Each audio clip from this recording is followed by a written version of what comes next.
18 horas. Notícias de Manaus, Amazonas, Brasil e do mundo. Agora na Mix. Ok, boa tarde pra você em 100,7, 6 horas em ponto, hein? Vamos juntos com você a partir de agora, hein? O melhor Mix do Brasil é aqui, Mix 100,7, programa 18 horas. Vamos começando agora e até às 7 da noite estamos com você. Ok, hoje, sexta-feira, dia 10 de janeiro de 2020. Nós estamos aí com mais uma sexta-feira toda pela frente, não é isso? Hoje estamos com Nathalie Moraes apresentando aqui. A Karime tá dando time hoje, né, Nathalie? É isso mesmo, descanso mais que merecido para nossa Leãozinho. Beijo, Karime Leão. Boa noite, grande Cacá. Carlos Júnior. Boa noite, Cid Soares. Hello, boa baby. noite, Paulo Castro. Boa noite, Emílio Lucian. Nós já estamos aqui pela sintonia da 100,7, junto com vocês até às 7 horas da noite, claro, levando informações relevantes e exclusivas feitas pelos repórteres aqui do 18 horas. Cid Soares, tá tudo bem nesta sexta-feira? Você já está aí com a sua agenda lotada? Não fale comigo, eu não tô bem, não tomei café. Por quê, Não tomei café. É porque ele... Nossa, se eu soubesse, eu tinha trazido. Lá atrás tem. Pois é, cara, mas aí, daqui a pouco. enfim, então já resolveu isso. Paulo Castro, tudo bem? Programa hoje, todo pronto, tudo certo aqui, Programa né? quente, Carlão, programa quente, tudo tranquilo. Já no clima de sexta-feira, que hoje é um dia especial. O cara falou programa quente, eu sentia desse calor você já aqui. sentiu o calor. Emílio Lucian. Olá, meu querido, tudo bom? Sextou.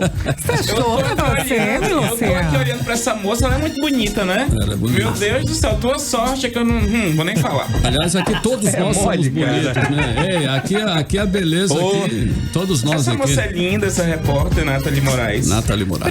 Obrigada pelos elogios, gente. Mas vamos de lá. notícia, Não, né? primeiro tem promoção, Primeiro tem né? promoção. A galera que acompanha aí o Tem programa... promoção e pra mocinha também, né? A galera que acompanha aí o programa 18 horas no aplicativo Humano tá concorrendo a 2 pares de convites pro Mirage Park e também um par de convites pro Circo do Marcos Frota, que tá super fazendo o maior concorrido. sucesso, Isso né? mesmo. Você já foi? Eu ainda não conheço o circo, tô louca pra conhecer. Inclusive, tem uma programação pra anotar pra fazer nesse fim de Bora semana. marcar, então, de junto? Então, Partiu pronto. o circo do Uma Marcos pergunta, Frota. você Oi? conhece o PG, filho do Paulo Castro?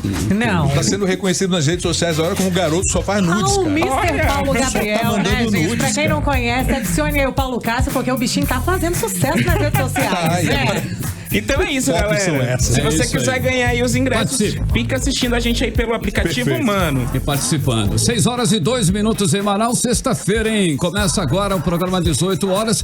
Vamos juntos com você no melhor Mix até às 7 da noite aqui na Mix. Você está ouvindo 18 horas. Bom, muito bem, né? Hoje, sexta-feira, mas infelizmente temos que noticiar. Nesta quinta-feira, ontem no caso, morreu mais uma criança cardiopata em Manaus. Sofia Vitória da Silva, de 2 anos e 7 meses, não resistiu à espera por uma cirurgia cardíaca e foi a 33ª a morrer nos últimos 12 meses, desde que o governador Wilson Lima assumiu o mandato. Carlão, infelizmente a pequena Sofia morreu no Hospital Infantil João Lúcio, o famoso Joãozinho, aguardando aí a transferência para o Hospital Francisca Mendes, que não considerou que a criança era uma prioridade para a realização do procedimento cirúrgico. Nós vamos conferir os detalhes dessa matéria com a repórter Júlia Gomes. Sofia Vitória da Silva, de apenas 2 anos e 7 meses, estava internada no Hospital da Criança Joãozinho, na Zona Leste, desde o dia 29 de dezembro, com um quadro de pneumonia grave. A criança tinha uma cardiopatia congênita e aguardava por uma cirurgia no Hospital Francisca Mendes, onde era paciente desde 2018, mas morreu nesta quinta-feira após complicações respiratórias. Em nota, a Secretaria de Saúde informou que, mesmo com a indicação cirúrgica do médico, após realizar um ecocardiograma na unidade, a criança não era classificada pelo Estado como prioridade para realizar o procedimento. Por isso, não foi transferida ao Francisca Mendes. Nós não conseguimos contato com a família da menina. O presidente da Associação de Cardiopatas, Dione Carvalho, conseguiu ter acesso ao relatório médico do Hospital Joãozinho e falou sobre o caso. Nós vamos cobrar das autoridades competentes o que de fato aconteceu durante esse tempo todo, porque já era para ter feito a cirurgia dela. Ela fez um pequeno procedimento em 2018, né? Mas a correção definitiva seria feita após o tratamento da pneumonia, segundo o laudo expedido pela direção do João Lúcio. Eu não posso falar muito, tem muita informação, porque essa criança não foi judicializada igual as outras crianças pela nossa instituição, né? Mas o que eu posso dizer é que nós vamos cobrar esclarecimento dessa aqui, da pequena Sofia e das outras crianças. Ainda de acordo com a nota da Suzan, o governo adotou um conjunto de medidas emergenciais para aumentar a capacidade cirúrgica do Hospital Francisca Mendes, além de autorizar cirurgias por meio do tratamento fora de domicílio para crianças como a menina Sofia, e que no momento 20 crianças da fila eletiva, ou seja, não urgência, estão sendo preparadas para fazer cirurgia no Hospital de Base de São José do Rio Preto. A pequena Sofia é a 33ª criança que não resistiu à espera por uma cirurgia na chamada fila da morte do Francisca Mendes, no governo de Wilson Lima. Júlia Gomes para o 18 horas. Olha, duas coisas marcam, né, um governo. De um lado, as grandes obras, os grandes feitos, e a outra, a pequenez.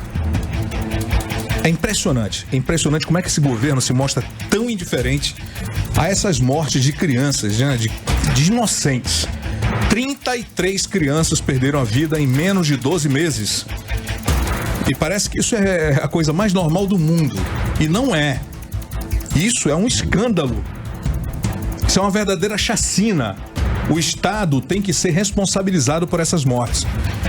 E nós já dissemos isso aqui anteriormente. E o que nós temos aí, né, Cid Soares, é o Estado anunciando que está tomando medidas, mas as medidas são paliativas e não estão salvando a vida dessas crianças. A crise na saúde alcançou níveis sem precedentes, com superlotação, falta de equipamentos e materiais cirúrgicos, medicamentos, filas que só crescem para o cidadão ter acesso às consultas, exames e cirurgias. E nada de concreto, absolutamente nada, é feito para amenizar aí essa situação que já dura aí 12 meses, né? Carlão, a gente inclusive já falou várias vezes sobre esse assunto aqui mesmo no 18 horas, que não é por falta de dinheiro. O governo, no ano passado, em 2019, teve 4 bilhões de reais a mais que o governo anterior teve no ano de 2018. O problema mesmo é de gestão. O problema é de administração. E apesar de todas essas estatísticas mórbidas, de todo esse caos que se instalou aqui na saúde aqui do estado, o secretário se mantém no cargo. Em qualquer governo sério, esse secretário já teria sido, no mínimo, demitido. Bom, e hoje está completando aí 20 dias, né, que a Justiça Federal determinou ao governo do Amazonas e tomasse medidas emergenciais para garantir atendimento no Hospital Francisca Mendes. No dia 19 de dezembro do ano passado, os Ministérios Público Federal, Estadual e de Contas divulgaram essa decisão. Cid, a Justiça Federal determinou, inclusive, que o Estado do Amazonas, junto à Universidade do Amazonas, a Unisol, iniciassem aí imediatamente o processo de extinção do contrato de administração do Francisca Mendes, sem interromper os atendimentos dos cardiopatas.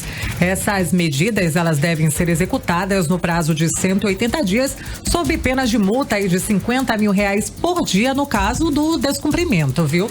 E olha, Nathalie, Carlão, Paulo, vou falar em crianças morrendo. Renan Souza da Gama, de 9 anos.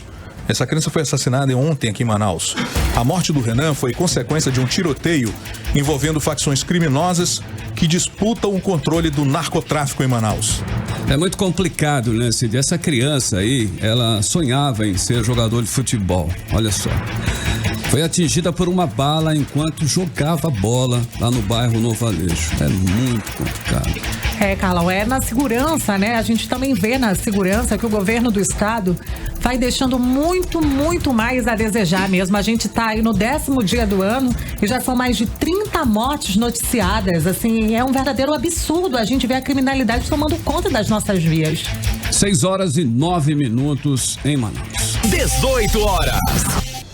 Bom, e os problemas na saúde não param, né? Hoje o Sindicato dos Médicos do Amazonas, o CIMEAN, denunciou que falta catéter umbilical na maternidade Balbina Mestrinho. O catéter é vital no tratamento de recém-nascidos, prematuros e dos que possuem patologias, além de colocar em risco a vida das crianças. Compromete os profissionais que atuam na ponta. A repórter Nathalie Moraes tem mais informações sobre esse assunto. A situação aqui na maternidade é preocupante. Afinal, recém-nascidos que precisam da administração de qualquer medicamento injetável ou até mesmo de alimentação pela veia umbilical correm risco de morte na maternidade Balbina Mestrinho. O catéter umbilical, equipamento necessário para esse tipo de procedimento quando o bebê nasce com algum problema de saúde, está em falta aqui nesta unidade. Essa denúncia foi encaminhada anonimamente ao Sindicato dos Médicos do Amazonas. Para entender um pouco mais da gravidade do caso, conversamos com o Dr. Mário Viana, ele que é presidente do CIMEAN, e falou um pouco mais sobre os riscos para a vida desses recém-nascidos. Uma maternidade estar faltando o catéter umbilical é a mesma coisa que está faltando oxigênio no centro cirúrgico, né? É muito grave, é inaceitável que uma maternidade não tenha o catéter umbilical, como também tem que ter a ocitocina, que é o remédio que contrai o útero depois do parto. Necessário para garantir o acesso às veias no tratamento de recém-nascidos e prematuros que possuem doenças e que demandam de cuidados intensivos neonatais, o catéter umbilical facilita a administração de medicação, alimentos, sendo introduzidos pelo cordão umbilical da criança.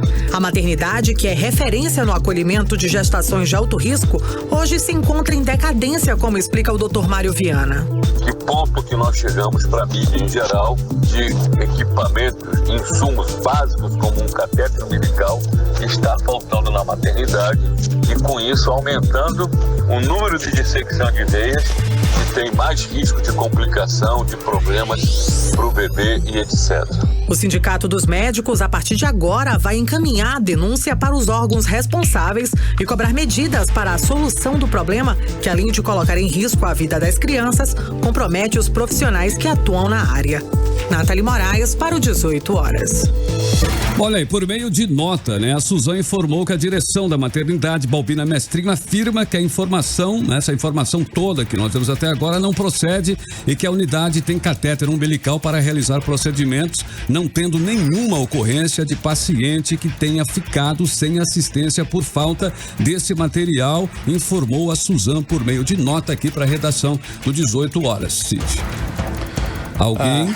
Alguém faltou com a verdade aí, né? Porque, então vamos já saber disso também, porque essa notícia não vai ficar solta no ar. A informação foi passada aqui para 18 horas pelo Sindicato dos Médicos. Eles fizeram toda uma fiscalização, foi feita na unidade, né? Eu mesma fiz a matéria, entrei em contato com a assessoria do CIMEAN, que está investigando, inclusive essa denúncia já foi encaminhada para a assessoria jurídica do CIMEAN, do Sindicato dos Médicos, que vai procurar, assim, os órgãos competentes para, de fato, efetivarem uma fiscalização lá na unidade, na Balbina Mestrinho, que é uma referência para gestações de riscos, para bebês que nascem, para bebês prematuros e tudo isso.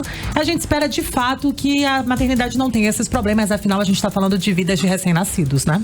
6 horas e 13 minutos em Manaus. Boa noite para você em 100,7. 18 horas.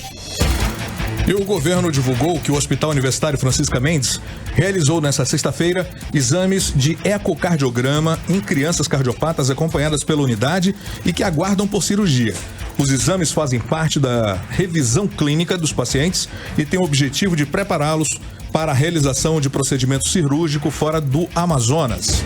Cid, um grupo de crianças cardiopatas devem ser encaminhadas aí para o Hospital de Base de São José do Rio Preto, que fica em São Paulo, para a realização da cirurgia que ainda não tem data aí para serem realizadas, viu? Segundo o diretor clínico do Francisca Mendes, que é o Mariano Terazás, é isso, Nathalie? Isso mesmo. Terazás. Após a revisão clínica dos pacientes, serão definidas aí as datas das viagens das crianças. Os primeiros pacientes devem viajar para São José do Rio Preto no final do mês de janeiro agora. São 6 horas e 14 minutos em Manaus. Mix. E o governador Wilson Lima informou em nota oficial que os 140 assessores beneficiados com reajustes de até 225% não vão ter que devolver o dinheiro recebido a mais em novembro, dezembro e no 13º salário. Cid, o governador alega aí que esse aumento não era ilegal e por isso não há motivos aí para que os assessores devolvam a diferença recebida de boa fé, viu? Segundo ele mesmo. Vamos conferir os detalhes aí na reportagem de Azaf Augusto. A quantia paga a 140 pessoas nomeadas pelo governador Wilson Lima foi de 5,4 milhões de reais, referentes aos meses de novembro e dezembro, além do 13º salário. E esse dinheiro não será devolvido, de acordo com o que comunicou o governo. Em nota, o governo declarou que entende que não houve ilegalidade no ato de Wilson. Na nota, o governo diz ainda que não é necessário prejudicar pessoas que, de boa fé, receberam o aumento e não houve qualquer comprometimento na folha salarial. O governador Wilson Lima foi obrigado a revogar o aumento nos salários após grande pressão popular e a repercussão negativa nas redes sociais, na imprensa local e nacional. O ato de Wilson foi possível por conta da Resolução 716, do dia 3 de outubro de 2019, da Assembleia, aprovada pelos deputados estaduais, e que delegou ao governador a atribuição de elaborar leis voltadas a alterar a estrutura da administração direta e indireta do Poder Executivo. O fato dos 5,4 milhões de reais não serem devolvidos contrariam a orientação da Assembleia Legislativa, que ontem informou em nota que não autorizou o governador a aumentar salários e defendeu a devolução de valores pagos. Azaf Augusto para o 18 horas. Olha só, nossa reportagem foi às ruas ouvir as pessoas sobre o que elas acham do aumento de salários que foi dado ao alto escalão do governo. Vamos conferir. Mesmo com o anúncio de revogação do aumento de salários de secretários, a opinião pública não alivia nas críticas ao governador Wilson Lima. Ontem, o governador foi obrigado a anunciar a revogação do aumento de até 225% nos salários de 140 pessoas que foram nomeadas por ele. Meu nome é André Cordeiro. A opinião que eu tenho em relação à ação do governo é interesse pessoal, político, ele não está agindo de forma justa, leal. E isso é bem comum nos governos, né? Para se manter no poder, eles sempre agradam aqueles que estão ali no mesmo nível dele lá do governo, né?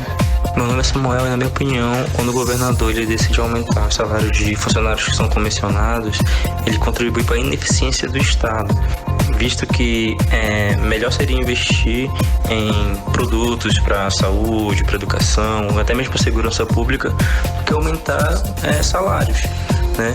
Visto que isso não vai contribuir em nada para a melhoria, e sim só vai ter mais apadrinhados políticos dentro do seu governo. Eu acho que foi uma atitude totalmente irresponsável desse capítulo, uma vez que o Estado está em crise. Como ele aprova uma medida que congela os gastos dos servidores do Estado e um ano após isso, ele autoriza uma medida que fere totalmente a democracia, onde ele pode ter carta branca para fazer o que bem entende. O nosso estado, o estado do Amazonas, é um dos estados que mais tem verba destinada à saúde pública no Brasil. Mas a gente está vendo a situação que nossos hospitais públicos estão vivendo hoje. Esse dinheiro não chega nos hospitais, ele se perde no caminho. E isso é responsabilidade do nosso governador. E o que ele vai fazer? Aumentar o salário dele de novo? Espero que não. Eu acho, sinceramente, que é uma atitude incoerente ao que foi dito por ele durante a campanha. Além disso, não cumpre com o princípio da eficiência no que diz respeito à melhor utilização do dinheiro público. Por isso que nós devemos conhecer bem quem estamos confiando para nos representar nesse sistema. Onde está o investimento na saúde, na educação, na segurança da população? Azaf Augusto para o 18 horas. E essa decisão aí do governador para que seus assessores não devolvam dinheiro recebido por conta desse estratosférico reajuste é o assunto mais comentado nas redes sociais aqui em Manaus. E os comentários são terríveis para o governo. É tanto xingamento, tantas críticas ao governador que dá até pena. Cid Soares, e não é só nas redes sociais, não. Nas redes sociais aqui da Mix, também aqui no Super App, mano, depois da gente exibir aí essa matéria, uma enxurrada de comentários aqui foram feitas pelos nossos internautas. Tem muita gente dizendo aqui que o governador só tá preocupado com o salário dele, que o governador vem queimando o dinheiro do povo. As pessoas estão verdadeiramente revoltadas com toda essa situação, viu, Cid Soares? Não é pra menos, né? Muito bem. Agora são 6 horas e 19 minutos em Manaus. Boa noite para você em 100,7 na sintonia certa. Programa 18 horas até às 7 com você. Olha só, Carlão, e agora uma notícia boa. Vamos parar de falar de coisa ruim. Para quem procura uma oportunidade, olha só que notícia legal, viu? Pois a Prefeitura do município de Presidente Figueiredo tornou público hoje o edital com 348 vagas para preenchimento do quadro de funcionários da Secretaria Municipal de Educação. Essas inscrições começam no próximo dia 13 de janeiro e as vagas são para o nível fundamental e superior. Os salários aí variam entre R$ 998 a R$ 2.400. Para quem quiser consultar, o edital já está disponível no site da Transparência dos Municípios. Lá em Presidente Figueiredo. Isso, Carlão. Olha, quem pode disputar? Os cargos são para professores, pedagogos, fonoaudiólogos, nutricionistas, assistente social, auxiliar de limpeza e cozinheiro. Então tá aí uma ótima oportunidade para quem busca ingressar na carreira pública, viu? Você está ouvindo 18 horas. Muito bem, 6 horas e 20 minutos em Manaus. Obrigado aí pela sintonia. Olha só, Chad Smith, o baterista do Red Hot Chili Peppers, confirmou que a banda já começou a trabalhar em novas músicas com o guitarrista aí, né, o John Frusciante, que teve o retorno ao grupo anunciado no final do ano passado. E essa é a terceira passagem do Frusciante pelo quarteto, em uma história que já tem mais de 30 anos, né? No total, ele gravou 5 discos com a banda, incluindo aqueles 3 que são os melhores álbuns, na minha opinião, até a minha modesta opinião. Essa é a opinião geral. Os álbuns aí dos melhores tempos do Red Hot Chili Peppers, né? Mother's Milk, Blood, Sugar, Sex Magic e Californication. Esses aí são imbatíveis. São clássicos, né, Fidel? Segundo o Chad, aí, a banda fará alguns poucos shows em festivais aí nos próximos meses, pois no momento o foco maior está na criação do novo material para um futuro álbum aí. Ouçam agora, né, Red Hot Chili Peppers com Ramp Bamp. Playlist 18 horas. 6 horas e 25 minutos, Mix FM. Mais uma aí, né? A primeira, inclusive, Red Hot Chili Peppers, Hump the Bump, em 100,7. A primeira da playlist que você conferiu, hein? 18 horas. Entrevista do dia.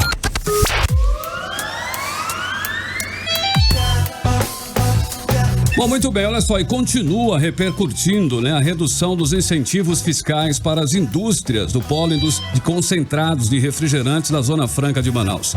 O decreto que garantia vantagens para a Zona Franca de Manaus perdeu a validade e, com isso, o incentivo do IPI foi reduzido, impactando as finanças das empresas instaladas aqui em Manaus. E para comentar essa redução de incentivos, está conosco por telefone hoje a nossa entrevista, o superintendente da SUFRAMA, o Coronel Alfredo Menezes. Boa noite, Coronel Alfredo Menezes. Nos ouve? Alô, Coronel. E aí, pessoal, boa noite. Boa noite. Como é que estamos? Muito bem, estar novamente aqui com o pessoal da Mix. Ok, tudo bem por aí então, né? Olha só, Coronel, essa situação aí agora, né? O que de fato aconteceu e por que o governo não renovou o decreto que mantinha as vantagens comparativas para as indústrias de concentrados aqui em Manaus, Coronel? Como está essa situação? Em primeiro lugar, que nós temos que deixar claro para todo o Estado que não é que o governo não renovou, tá? Isso é um decreto do ano de 2018, editado pelo presidente Temer, que todo mundo no Estado político tinha conhecimento, que permitiram que ele fosse colocado pelo presidente. Então, isso é um decreto que atinge a Zona Franca desde o ano de 2018 e que, quando atingiu, ninguém falou nada. E nós, ao longo do ano de 2019, né, trabalhando junto com o presidente, com a nossa equipe econômica, com o nosso ministro Paulo Guedes, e também com o apoio de todas as empresas que estão instaladas no Polo Industrial de Manaus, sendo representadas, neste caso, pela ABIR, que é a Associação Brasileira da Indústria de Refrigerante, temos tentado simplesmente melhorar essa condição daquele decreto que foi editado em 2018 pelo governo Temer. E que nós temos aí vários políticos que hoje estão aí cheios de mimimi, né, dizendo que estão defendendo a coisa, que na oportunidade estavam próximo do presidente e nada fizeram. Então nós estamos gerindo uma situação. Bom, por outro lado, mas agora nos últimos 90 dias, nós trabalhamos incansavelmente com o Ministério da Economia, com toda a assessoria, para levar ao presidente um estudo feito exatamente junto com a empresa, a Associação Brasileira da Indústria de Refrigerantes, para que o presidente pudesse emitir um parecer. E isso tudo está dentro do contexto da reforma tributária. O que está acontecendo exatamente é isso. E como, pelo esse decreto do presidente Temer, que foi colocado no ano de 2018, a partir do dia 1º de janeiro, cai a alíquota para 4%. É exatamente isso que está acontecendo. Coronel, boa noite. Nathalie Moraes. Coronel, uma pergunta. Se a alíquota de 4% for mantida, os deputados dizem que há risco, sim, de inviabilizar o polo de concentrados e provocar uma demissão em massa nesse segmento aqui em Manaus e também no interior. O senhor concorda aí com essa afirmação? Olha, é o seguinte, nós estamos conversando com...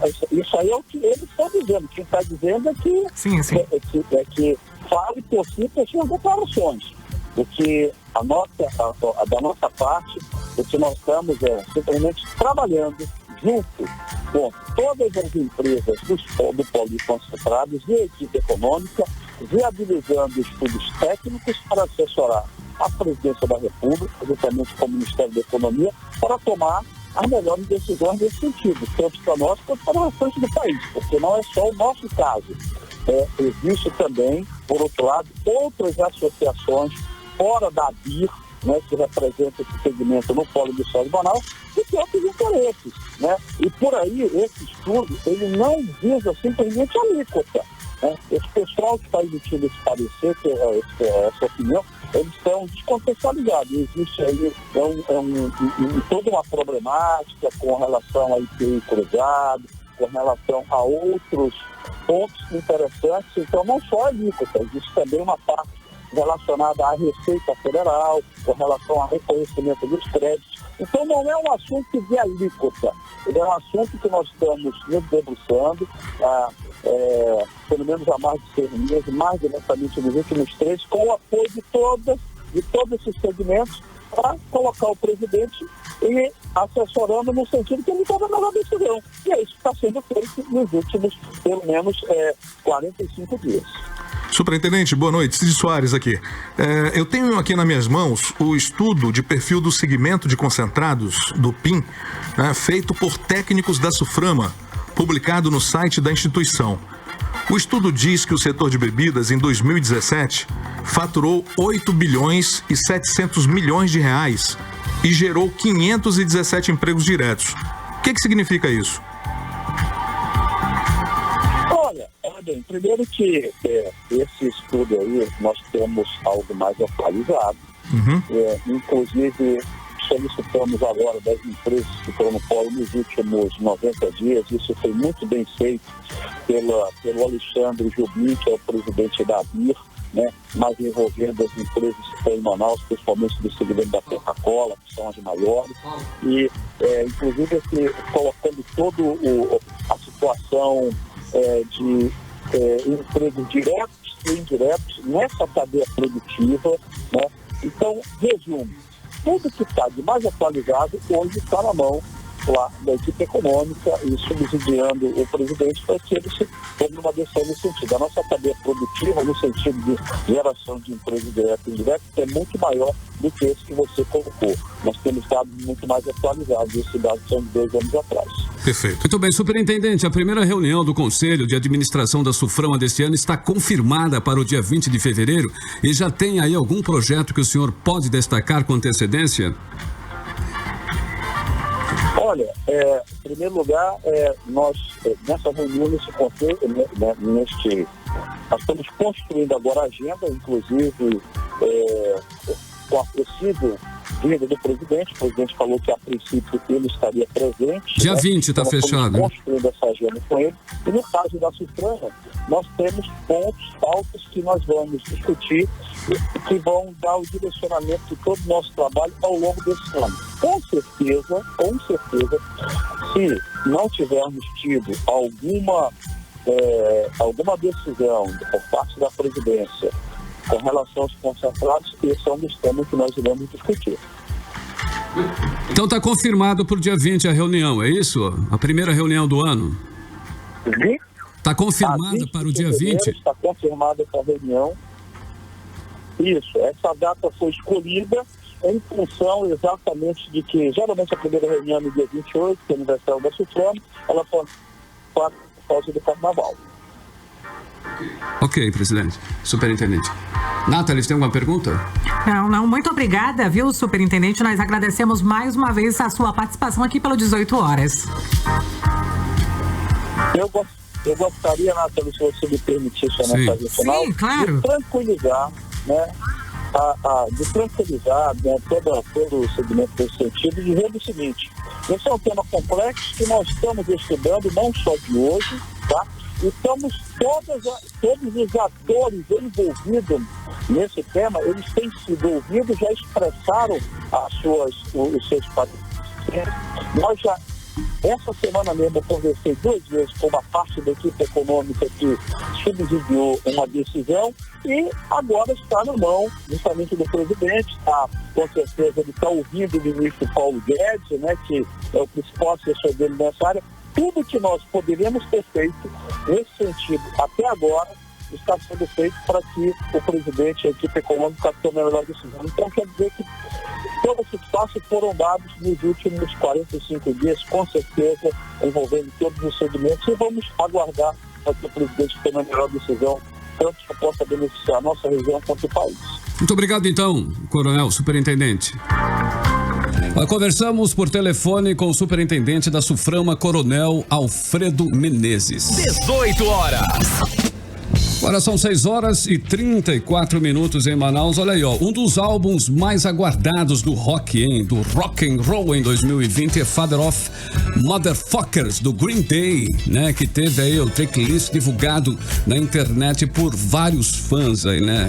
A contracapa desse disco aí foi vazada pelo site greendayfans.com e a imagem que nos acompanha no F Mano, já pode conferir, traz a lista com 10 músicas no total, incluindo a faixa que dá título ao álbum e também o single promocional Fire Red I Am.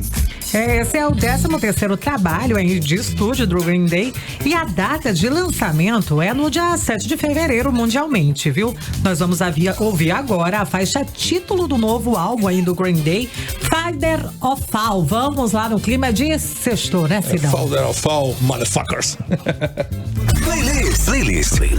Playlist 18 horas. 6h38, rock and roll, hein? Green Day, Father of All, 100,7. Mais uma aí que você conferiu aqui na playlist 18 horas. Tamo junto com você até às 7 da noite, hein? 18 horas. Olha só, e a juíza federal plantonista, a Jaisa Frasch, né, reconheceu em caráter, né, de liminar o direito do governo do estado de contratar diretamente servidores terceirizados na área da saúde, além de rescindir contratos com empresas e cooperativas fornecedoras de mão de obra sem a necessidade de um processo administrativo. Carlos, na verdade, essa decisão enquadra as empresas que reclamam o pagamento de mensalidades atrasadas de 2018 e também do ano de 2019. A partir de agora, se o governo considerar que deve substituí-las ou simplesmente contratar diretamente a mão de obra oferecida por elas, o Estado aí pode agir sem arcar com as multas e processos judiciais a partir desta decisão, mas aí ainda cabe um recurso, viu? Cidades. No mês passado, um pouco antes do fim de ano, nós mostramos aqui no 18 horas o aumento do número de crianças pedindo nas ruas de Manaus, a maioria delas de famílias venezuelanas. Cid, sem fiscalização ou ações por parte dos governantes, a situação nas ruas aqui da cidade, infelizmente, continua a mesma, né? Não é muito difícil, a gente não precisa ir muito longe, a gente vê em vários sinais, em vários pontos da cidade de Manaus, várias quase crianças, todos, infelizmente, pedindo, né? A gente vê crianças ali em condições até desumanas. Quase em todos, né? A gente vai mostrar um pouco mais disso, dessa situação, agora na reportagem da Júlia Gomes. Tão pequenos, mas com responsabilidade de gente grande. Entre os carros, eles tentam vender balas, abordando os motoristas, que se sentem comovidos com a situação. eu acho triste, né? Porque elas não estão aqui porque elas estão brincando, elas estão por necessidade, elas estão porque passam fome, porque não tem um amparo da sociedade em geral. Olhar com mais atenção, né? E providenciar um abrigo, um lugar digno para que eles possam viver a vida deles com mais dignidade. Elas deveriam estar na escola ou em alguma creche e elas estão aqui no sinal, né? Como tudo que acontece, está faltando uma atitude de governantes, dos políticos. Eu acho que uma medida mais drástica, né? Essa família de venezuelanos está há 8 meses em Manaus. Neste ponto da Avenida das Torres, mãe, filha e netos trabalham vendendo água e balas. A venezuelana Luísa disse que foi a forma encontrada para sustentar a família de 6 filhos. Mi marido, eu tenho 6 filhos e todos trabalhamos aqui vendendo bombom e água. Por lo menos me gustaría um trabalho aqui para que já mis hijos já não venham a vender mais nada para cá. Em outro ponto da cidade, a cena é a mesma. Esses irmãos com os rostos pintados e cartazes nas mãos pedem ajuda. Os pequenos querem comprar material escolar. Já Levi, de 18 anos, sem emprego, quer comprar uma caixa de picolé para assim começar a trabalhar. Os dados mais recentes do IBGE, o Instituto Brasileiro de Geografia e Estatística, mostram que pelo menos 49 mil crianças e adolescentes no Amazonas estão em situação de trabalho infantil. Volto com vocês. Bom, muito bem, olha só, em nota, né, a Secretaria Municipal da Mulher, Assistência Social e Cidadania informou que tem realizado abordagem social das famílias que se encontram em situação de mendicância, né, e trabalhos infantis aí nas ruas da capital, e que as equipes trabalham em parceria com o Conselho Tutelar. A nota informou ainda que, em relação à situação dos venezuelanos, a Rede de Proteção Infanto-Juvenil e o Alto Comissariado das Nações Unidas para os Refugiados e os órgãos estaduais têm sim se reunido aí para traçar algumas estratégias, uma vez que são refugiados com uma vulnerabilidade social e econômica que chegam diariamente aqui na nossa capital amazonense. Olha, que me perdoem, hein, secretariado geral, quem está fazendo esse tipo de trabalho, não está funcionando. A verdade é essa, né? Já tem muito tempo demais, a gente tem percebido que esse já fugiu do controle, né? Já, a condição dessas pessoas é subhumana, já tem mais de um ano, na verdade, que nós estamos vendo aí a situação de mendicância, de gente perambulando na rua pedindo. E é muita gente, né? Não é pouca, né? Lógico, está dividida aí, distribuída no Brasil inteiro. É difícil abarcar isso tudo. Sim, só que Manaus, por estar muito próximo aqui da Venezuela, é já um caso... Fronteira, né? Então a gente acaba recebendo um pouco mais do que no restante do Brasil. A impressão que eu tenho é que não é igual Boa Vista, que é muito pior, né, em Boa Vista, mas aqui a situação está realmente fora de controle. Quando a gente percebe aqui que Alto Comissariado das Nações Unidas para Refugiados e tal, estão reunidos traçando estratégia. Meu irmão, bicho, estratégia tem que ter uma ação rápida, enérgica e rápida agora, emergencial. Você gosta de traçar estratégia? Meu amigo. Já tem mais de um ano isso. 6h43 em Manaus. Cidades. Foi uma das principais preocupações, né, dos pais antes da volta às aulas é a contratação do transporte escolar, hein? Principalmente para crianças pequenas, por ser um serviço que envolve a segurança. É muito importante, né? E todo detalhe deve ser bem observado. Por isso, é necessário tomar alguns cuidados, como explica a repórter Nathalie Moraes. Proximidade de volta às aulas, os pais devem retomar a atenção na hora de contratar um serviço, muitas vezes indispensável, o transporte escolar. Itens de segurança básica precisam ser observados, além de confirmar a legalidade da empresa que está fornecendo esse serviço. Aqui em Manaus, por exemplo, apenas 309 condutores possuem autorização para realizar esse tipo de transporte. E justamente nessa época do ano, é comum a aparição dos transportes piratas. É isso mesmo, pessoas que não possuem os documentos e o conhecimento necessário para transportar crianças e adolescentes para escolas. Por isso, é preciso redobrar os cuidados, como explica a Leonice Reis. Ela que é especialista em educação de trânsito no Detran Amazonas. É importante que os pais observem se este veículo ele é cadastrado junto aos órgãos municipais e estaduais. Para ser condutor de transporte escolar, é exigido que o condutor ele seja habilitado na categoria D e que ele tenha o curso do Detran. que nós chamamos cursos especializados, onde se inclui o condutor de transporte escolar. Os papais e mamães interessados em contratar o serviço de transporte escolar precisam observar alguns itens essenciais, como o alvará de circulação e avaliar as condições do veículo. A Tainá já trabalha no ramo de transporte escolar há alguns anos e nos deu algumas dicas. Pneus têm que estar em bom estado, o condutor tem que ter experiência em direção, tem que ter um monitor para ajudar a levar as crianças até o local onde ela estuda, e entre outros critérios, né? Tem um órgão que fiscaliza e eles ficam bem em cima no início do ano. Hermes Carvalho precisou contratar o serviço para levar a enteada e o filho para a escola. Antes de fechar o negócio, o papai fez diversas consultas. Eu sempre vejo 3 pontos. O primeiro, a indicação. O segundo, conversar olho no olho com o profissional responsável, os responsáveis pela condução escolar.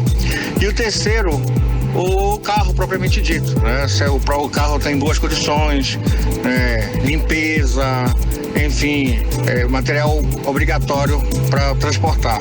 Em caso de qualquer dúvida, os pais podem anotar a placa do veículo e o nome do condutor e ligar para o número 118 para confirmar a legalidade deste serviço. Nathalie Moraes para o 18 horas.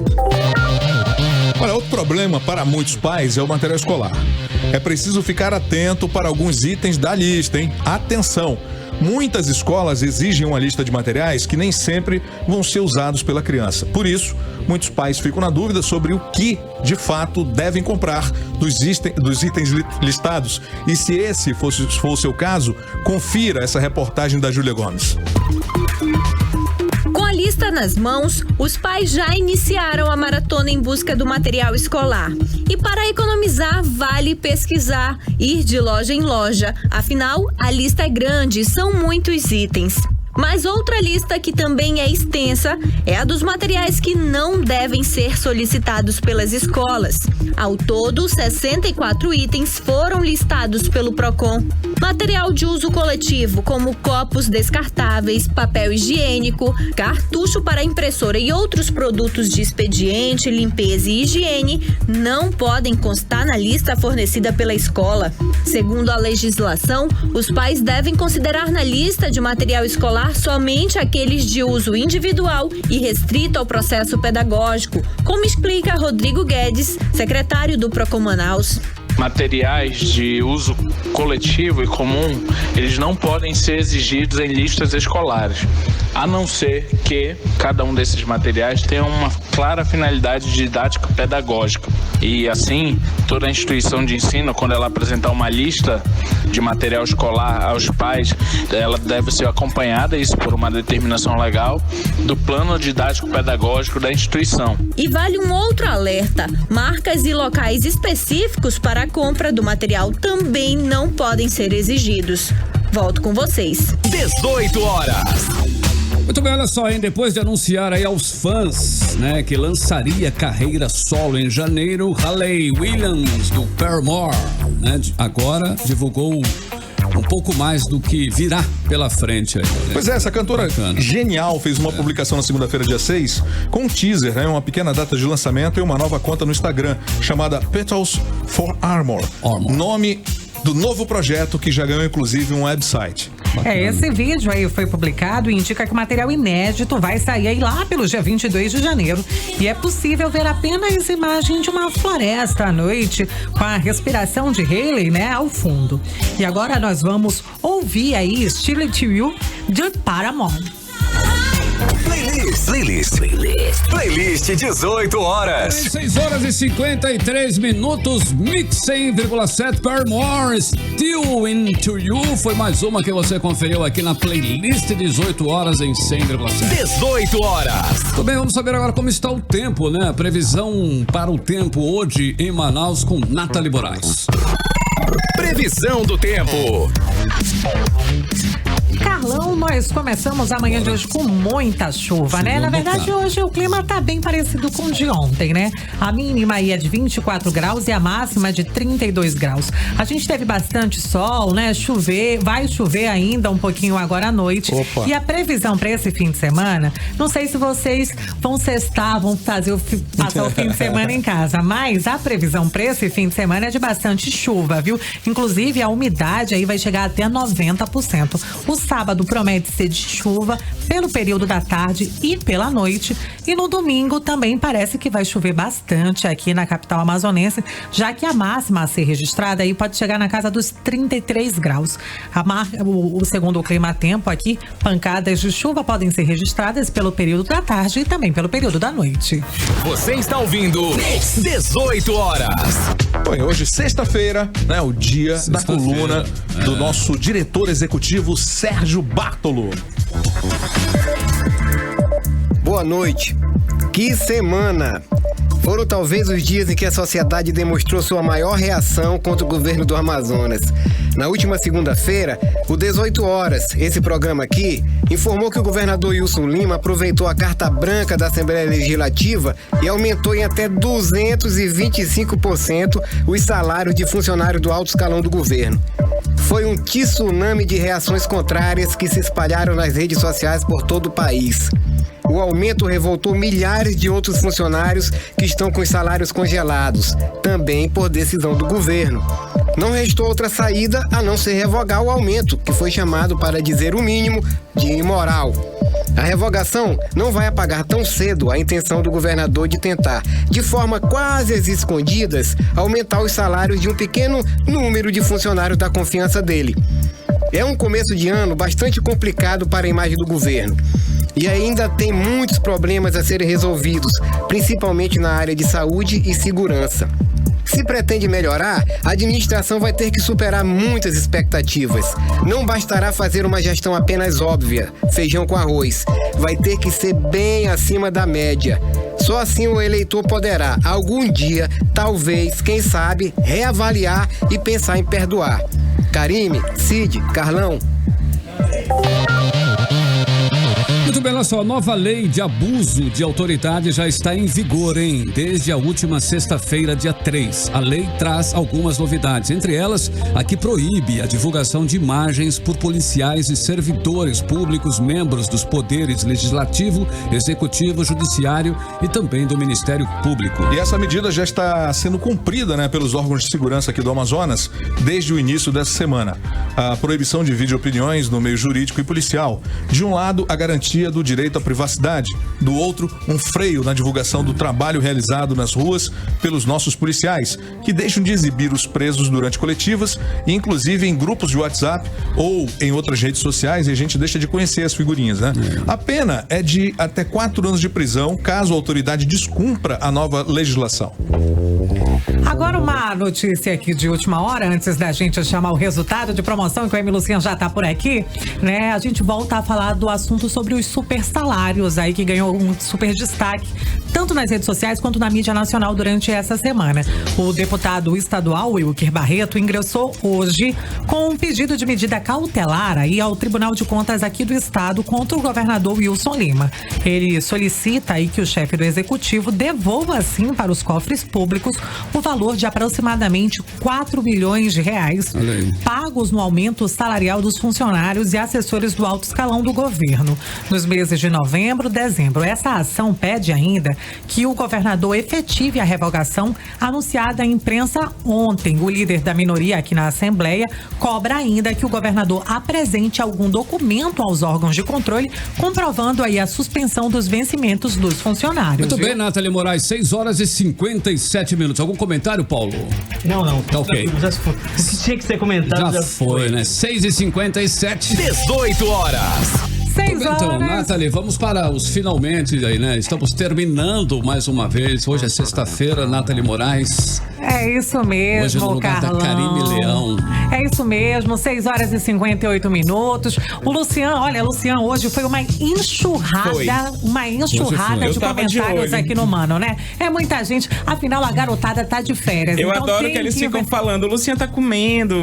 Gente, eu tava sentado aqui. Comendo. Gente, olha, eu e o Luciano, nós postamos muitos stories comendo. Eu acho que o povo tá de olho nas nossas redes sociais. Tava sentado comendo. Tá de olho nas nossas redes sociais. Vamos pro resultado de promoção? Vamos lá, quem vai pro circo do Marcos Frota é a Dailane Cunha e quem vai pro Mirage Park é a Jamile Gama e a Glaucimara Salles. E semana que vem tem mais, viu, gente?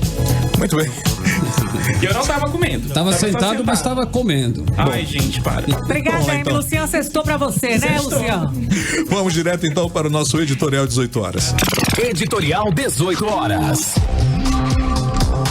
Bom, e hoje informamos mais detalhes sobre a decisão do governador Wilson Lima de aumentar em até 225% os salários de funcionários do alto escalão do governo.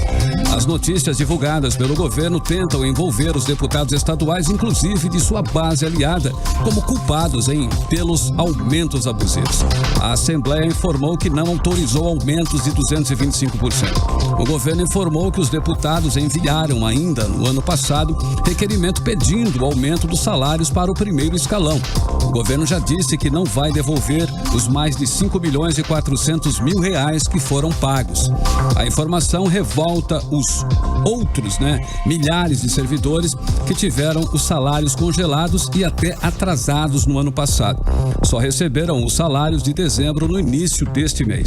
Muita água com certeza ainda vai rolar e a mancha na imagem do governo com a decisão de privilegiar 140 pessoas não vai ser fácil de ser apagada, não. Pelo menos para quem considera que os pagamentos, mesmo considerados legais, foram imorais. Vai ser difícil esquecer essa. 18 horas. Tudo bem, 6h59, Nathalie, ainda estamos por aí? Boa noite. Boa noite, Carlos Júnior. Bom fim de semana pra você e pra todos os nossos ouvintes. Boa noite, Luciano. Sextou. Boa noite, galera. Vamos sextar. Bom final de semana. E olha só, dia 21 estreia Quiz da Mix no aplicativo Mano, hein? Às 19h30, só pra quem tem o app Mano. Eu vou estar lá esperando vocês. Tchau, povo do Mano. Tchau, beijo. Continue bem, continue em 100,7. Daqui a pouquinho tem Mix Tudo pra você. Você está na Mix, o melhor mix do Brasil.